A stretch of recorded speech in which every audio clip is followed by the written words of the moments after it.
Hey, what's up guys, Sir Emanon here, and welcome to another video. So this is going to be the Lunalight Tri-Brigade deck profile that I used to reach Platinum 1 in Master Duel a couple of days ago, and I do want to apologize that this is coming out a little bit later than initially anticipated, just because lots of things happened in the past couple of days here, including the TCG ban list, which dropped yesterday and moved Lunalight Tiger from 0 to 1.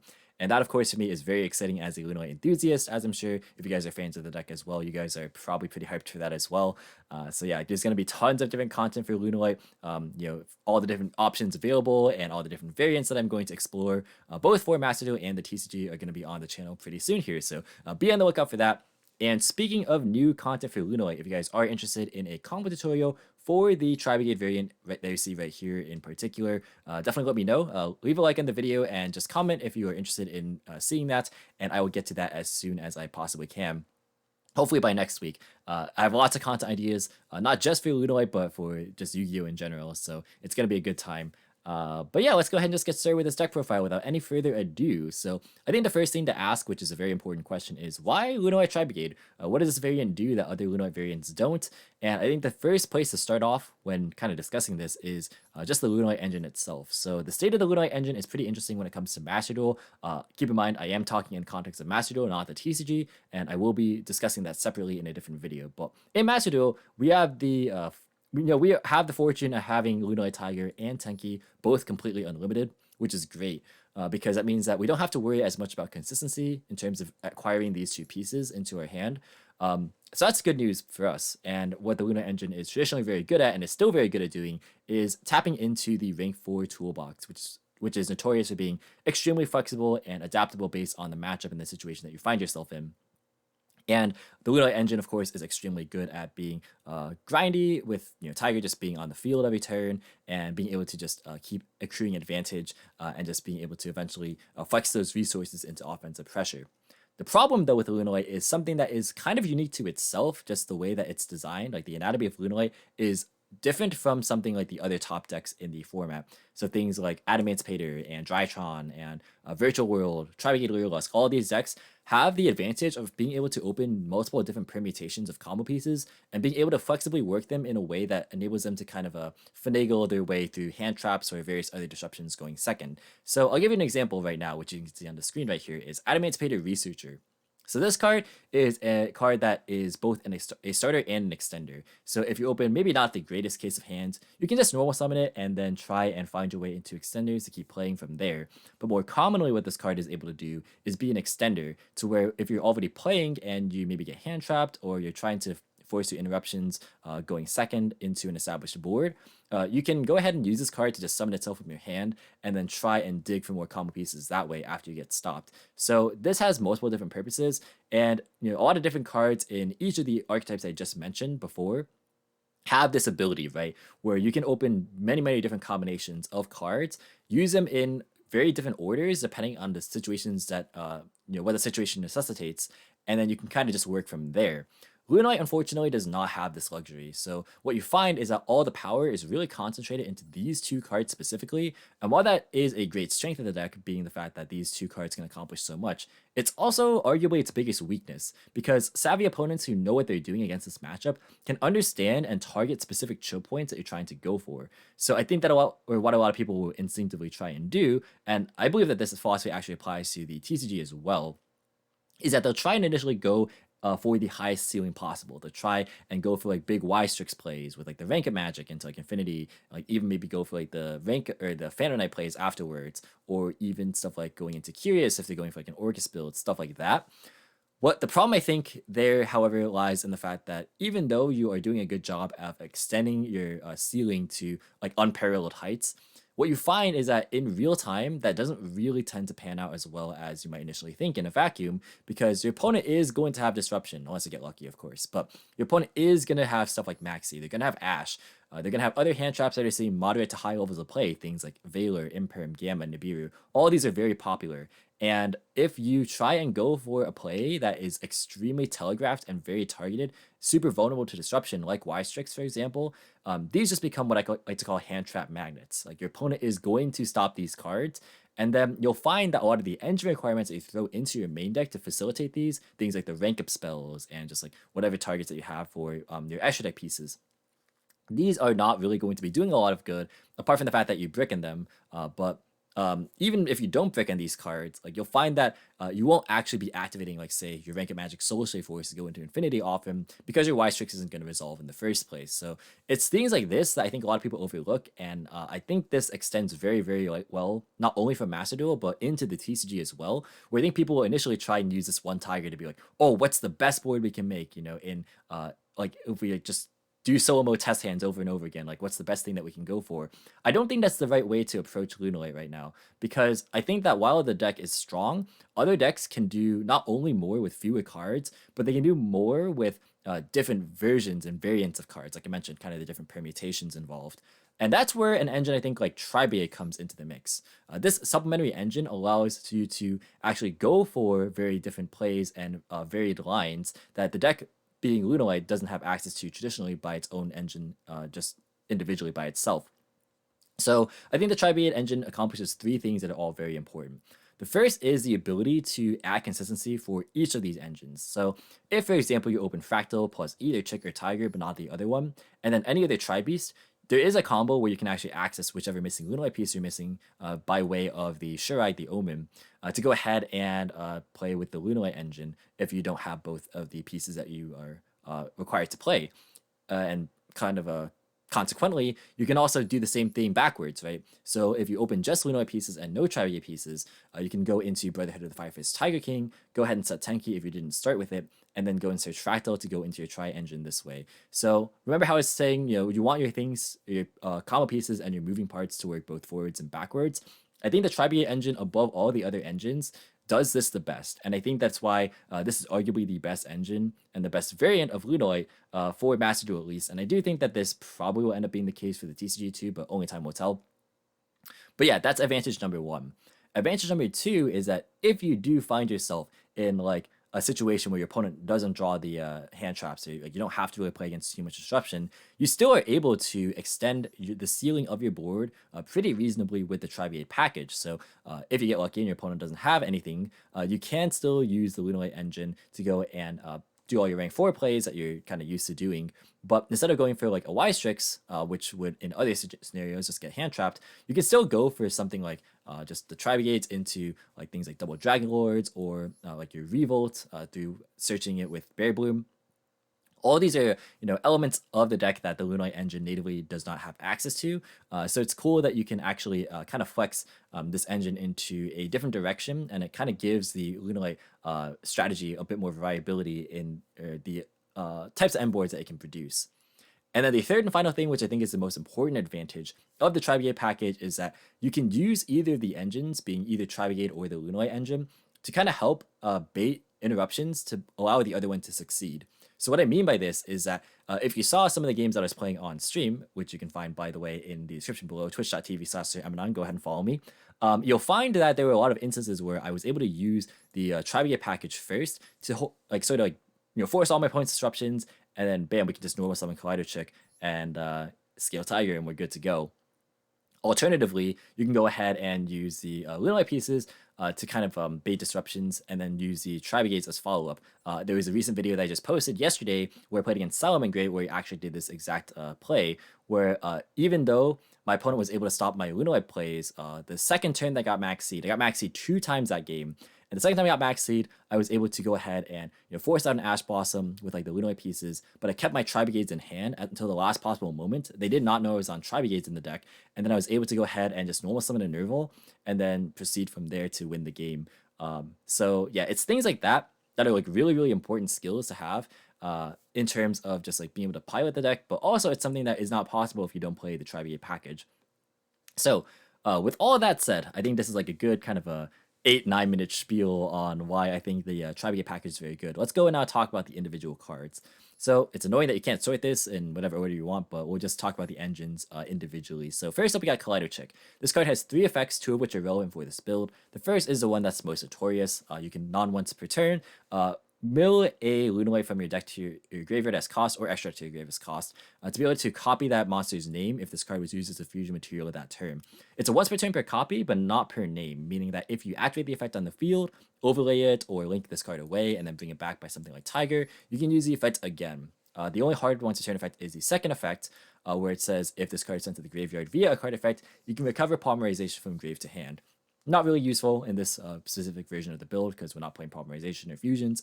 But the last effect is one that I think is going to be the most overlooked, which is where if this card is banished, you can actually lock your opponent out of activating any cards or effects during the battle phase that turn. And that is extremely, extremely strong with the Tri-Brigades because, of course, you're just going to be banishing your graveyard resources, potentially including this card. And now you can use this to go ahead and beat things like Ray into Striker matchup. If your opponent has stuff on board that you don't want to really deal with, stuff like Block Dragon and Shurag that float, you can go ahead and take care of those. Maybe even in say a Salamangreat matchup, you can stop Gazelle in the battle phase. So lots of cool things that this card accomplishes. And I think that is very, very solid. So yeah, this card makes up kind of the primary starter for the deck. It's the one you want to be spending your normal summon on most of the time, turn 1 especially, and it gets you your Lunalight graveyard setup, which is extremely important.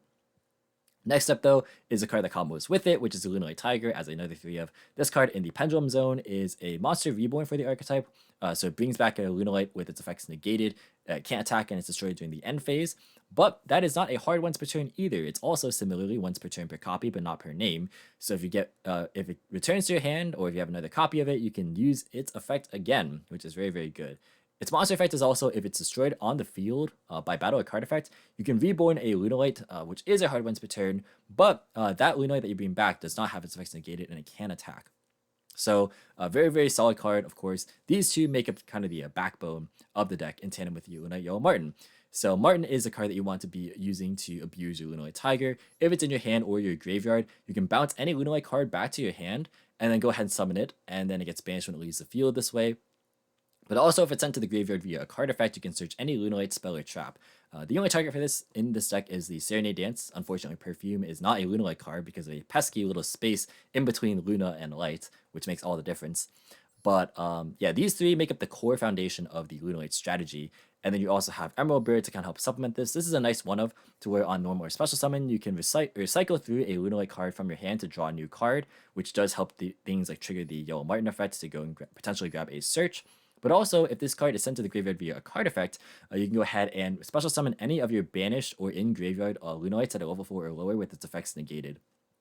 So this is extremely good in tandem with a card like Time Thief Redoer, which does not detach for cost. So this is great for recovering, banished Martins by their own effects, or things that you banish off Tri-Brigades, or maybe like Tigers that you have in grave if they were destroyed, and you sent them to the grave via Kaleidoscope, because keep in mind, this can send from extra deck to grave as well, including your face-up Pendulums. So that's something to take note of. But these are very much the core of the Lunalight strategy. So you can kind of see how it works. You want to go ahead and summon your Kaleidoscope, send the Yellow Martin to graveyard, bring it back off Tiger, go for rank 4 plays, get Tiger or Martin back into the grave eventually to bounce Tiger back, go for another level 4, and just keep extending from there. Next up, we have the normal spell Lunalight Perfume, which is the non-once per turn reborn and Rhoda. So it's a reborn on the field. You go ahead and just monster reborn any Lunalight with no strings attached. And also in graveyard, you can banish it to go ahead and discard a card to search any Lunalight from your deck to your hand. None of it's once per turn, so very powerful card. Not much to explain here. Next up is Foolish Burial Goods, which sends not only the Perfume, but also the Serenade Dance, which has a graveyard effect, which allows you to go ahead and banish it during your main phase from your graveyard, and then you can send a card from your hand to the graveyard as part of the effect, not the cost, and then you can summon any Lunalight from your deck. There are some cool plays which come up where you can summon like Tiger from your deck and bounce it to your hand via Martin. If you find yourself in weird situations like that, could come up, so just be aware of that. But yeah, these are the the foundation of the Lunalight strategy. And we also have 3 Tenki to search for your missing Lunalight pieces. Next up are the Tri-Brigades. So we have 3 copies of Fractal. I'm going to assume most people know what these cards do by now. If you're unfamiliar, on the field, you can banish any number of Tri-Beasts from your graveyard to go ahead and cheat out from your extra deck any Link monster that is also a Tri-Beast to go ahead and summon a monster whose Link rating equals the number of Tri-Beasts that you banished. So for example, if you have Fractal on the field, you can banish 2 Tri-Beasts from your graveyard to summon any Link 2 Tri-Beast from your extra deck. So yeah, all these have that effect, and then they have individual effects as well. So Fractal is the most important one, where it can send itself from the hand or field to the grave to send any level 3 or lower Tri-Beast from your deck to the grave. Now, unfortunately, the only one in the Lunalight archetype in this build that helps out with is the Lunalight Tiger. But it does come up to where if you have Fractal plus Perfume, you can go ahead and Fractal to send like Tiger, bring the Tiger back off Perfume. Then you can like Perfume to pitch to search a Kaleidoschick. Normal the Kaleidoschick, send the Martin, and then Martin bounce the Tiger on from the monster zone back to your hand. Because it can bounce any Lunalight card. It doesn't have to be a monster. Or it can be a monster, or it can be a pendulum scale, I should say.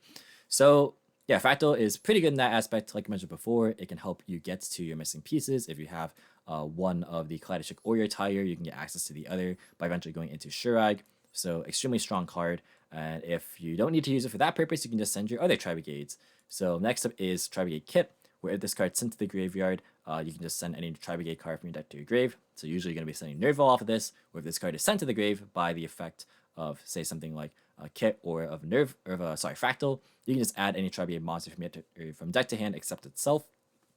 So you can see how like this provides follow-up, very, very solid. And we have Tri-Brigade Karis, which is an extender where you can pitch any Tri-Beast to summon it from your hand. So typically what you want to be doing in this deck is actually searching for Blackwing Zephyrs Elite from your Lunalights by searching a copy of Force Strix, and then you can go and Karis pitch the Zephyrs, which is very strong. And another thing to keep in mind is the fact that the Nerval and the Kit are both very good to pitch for your Perfume searches or for your Serenade summons. So if you have these in hand, you get extra value if you open something like Foolish Burial Goods, which is a nice added benefit. So yeah, the Tri-Brigades are very, very good at kind of like looping into the Lunalight pieces by virtue of just having the Extra Deck toolbox available to it, and I think it's pretty solid. What's also important is that Fractal is a level 4 monster, so if you have it on field, you can actually overlay with it, which comes up quite a bit in some of the combos. The next thing is the Tri-Brigade Revolt. This is a searchable trap by Berry Bloom, which is effectively a soul charge, which special summons any number of Beast, Warrior, or Winged Beasts that are banished or in your graveyard. The effects are negated, but then after the effect resolves, you immediately go ahead and link summon a Tri-Brigade Link monster using only those monsters. Unfortunately, this does not trigger the Yellow Martin or Emerald Bird effects because of the fact that it performs a game mechanic, and even though it's weird because it's like part of this card's effect, it really isn't. It's just ruled that it is a you're performing a mechanic, right? Because after the effect resolves, you link summon, right? So it's as if you're just performing a link summon naturally with these two, in which case you would not be getting their effects if they were used for loot material normally. And that's why there's a ruling where you can use Solemn Judgment on whichever monster gets summoned eventually after you use your Revolt. So yeah, this is great at like recovering your banished Yellow Martins, of course. You're gonna want to like resummon your Nerval, get it back in your grave to get more searches off your Tri-Brigades, and overall this gets you into your Shurag, which is a great interruption, of course. So that is it for the bulk of the engine. The only other things to talk about are the Winged Beasts here that are searchable targets off of the Force Strix. So first up we got Zephyrs, which is classically really good. If it's in your graveyard, you can return any face-up card you control to the hand as cost, special it from your graveyard, and then you take 400 damage as a once per duel effect. So this allows you to bounce sometimes your tanky, but usually your Tiger, get more access and more value off of it, which is extremely good. And then we have Raider's Wing, which comes up in certain combos that are maybe not as explosive. Maybe you can't get your Zephyrs into the grave because maybe you didn't like get access to your Tri-Brigades that turn. This allows you to go ahead and summon itself from your hand or graveyard by detaching a material from any Dark Xyz monster, but it gets banished when it leaves the field. And it also gives Dark Xyz monsters charging protection if this card was used as Xyz material. So this card is really good because you can search it off the Force Strix, and then you have one more material under the Force Strix which you can use immediately to detach to get this card. And that is important actually because a lot of the times the problem when you go for things like early Tiger Kings is that your materials actually get stuck underneath the Tiger King, and you can't do anything with them because you need them engraved either to use Martin's own effect or to get value off Tiger. And so if your materials are stuck, you can't do anything. So this kind of fixes that problem to where you can sometimes go normal Chick, send Martin, scale Tiger, bring back Martin, overlay to Force Strix, detach one of the materials to search for your Radius Wing, detach the other to get the Radius Wing out, and now you have not only the ability to use Martin's graveyard effect, but you can also use the Tiger immediately after to bring back the Chick, which is very, very good at setting up certain plays that you want to establish, most notably if you want to go into Tiger King after that, which is one of these standard Chick Tiger plays, and that helps you get into your Tri-Brigades, which is really, really powerful. So that flexibility is really important. And I do believe this is a solid kind of one of extender as well. Again, both searchable via the Force Strix. Next up, I guess, are just defensive cards. Not much else to talk about here. So we have 3 Maxi, 3 Ash, 3 Imperm. The Imperm is kind of the flex spot. This could be other stuff depending on what you see as more problematic. But I found that these were pretty good. They're just like good catch-all hand traps. They're pretty low impact, but a lot of the times if you have multiple of them, you can stop your opponent, which I find to be pretty useful. And obviously Ash stops Maxi. I don't own Call by the Grave. I probably would consider playing it.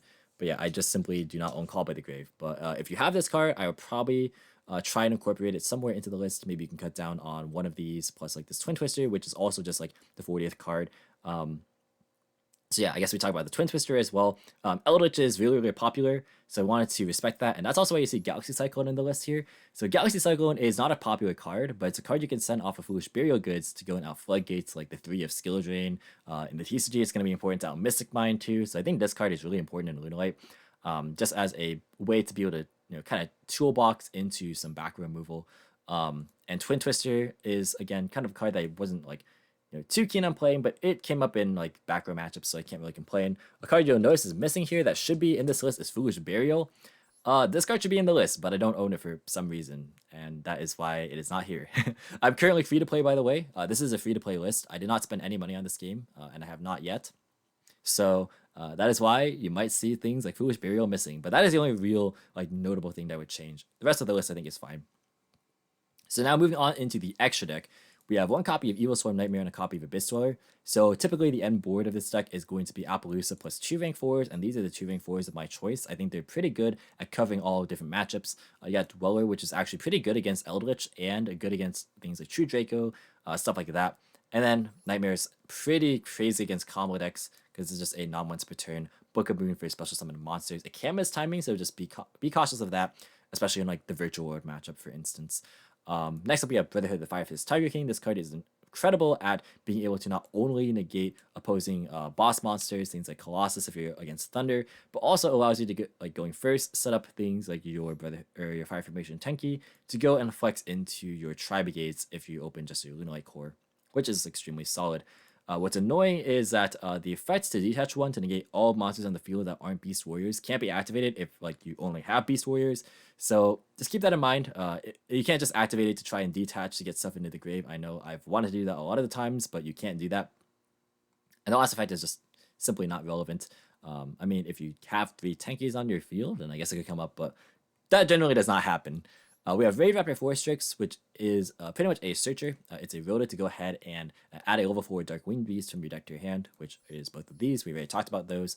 We have Baguska, which is literally plan B. This card is there if you get Max Seed. If you get Max Seed, you want to just make this. You give your opponent the +1, but oftentimes Baguska plus hopefully you draw one of your hand traps is good enough to stop your opponent. And you try and play again next turn. It's not the most crazy board, but it is good enough in a lot of cases. We have Time Thief Redoer, which is one of potentially the cuttable cards in the list, but this card detaches for effect, like you mentioned before, to where you can detach up to 3 types of materials from this card and then apply the following effects.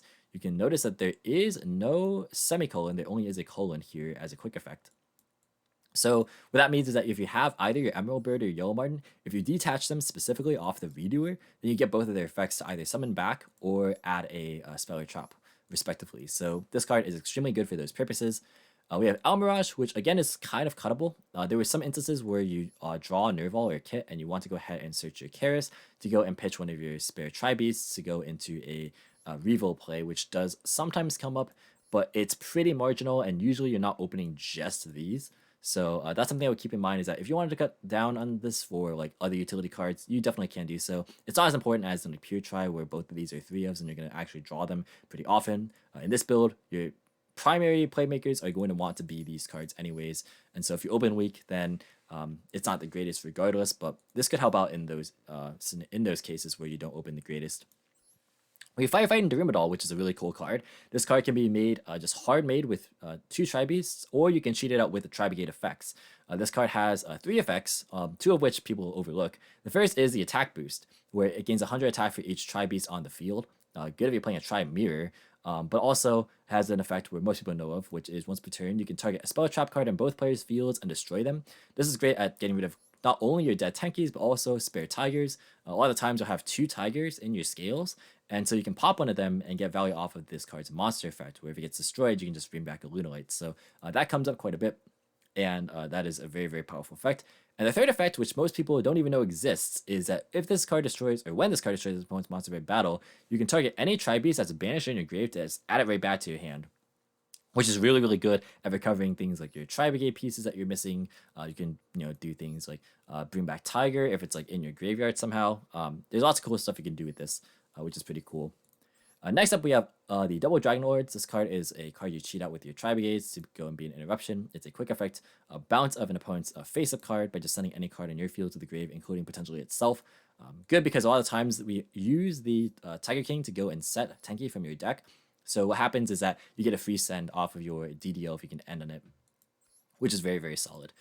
We have a copy of Farid. This card is oftentimes hard summoned, because what you'll find is that if you end on the standard board that I mentioned earlier, which is Appaloosa plus 2 rank 4s, you actually only have 3 vacant main monster zones. And what that means is that you actually can't use Revolt to summon your Shurike if you don't have a Link 2 that was properly summoned. Because if you cheat these out, you actually can't bring them back off Revolt, because extra monsters have to be properly summoned first before they are brought back from the grave or banished, right? And so what this means is that you actually have to hard make this with 2 Beast Warrior Winged Beast monsters, but that's not hard to do at all. And it actually is pretty easy to accomplish. And it makes it so that you don't have to burn one of your Tri-Brigade effects on this card. You can actually use them to bring out priority number 1, which is Berry Bloom, and priority number 2, which is DDL going first, which is great. Also, it just specials more extended from your hand. Very good at getting Zephyrs out of your hand if you don't have access to Karis, which is pretty solid in just Lunalight dense hands. Next up, we have a copy of Berry Bloom, which this card has an effect which seldom comes up, but it can come up where you can pitch 2 to go ahead and target a banished Tri-Beast to summon it. So there are cases where that can be good at just recovering banished Lunalight cards, most notably like Yellow Martin and stuff.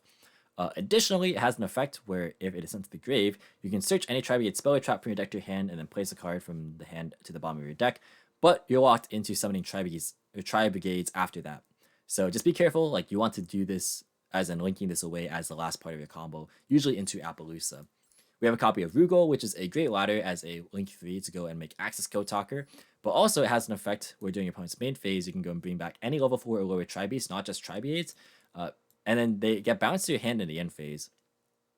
So the other effect also can make your opponent's monsters lose some attack, which can come up, but this card can actually bring back not only your Tri-Brigades, but also things like Lunalight Tiger, and you just bounce them back to your hand, which is really, really nice. So there are times where you sometimes want to actually send Tiger off Collider Checks, so keep that in mind. That is a play that maybe can come up.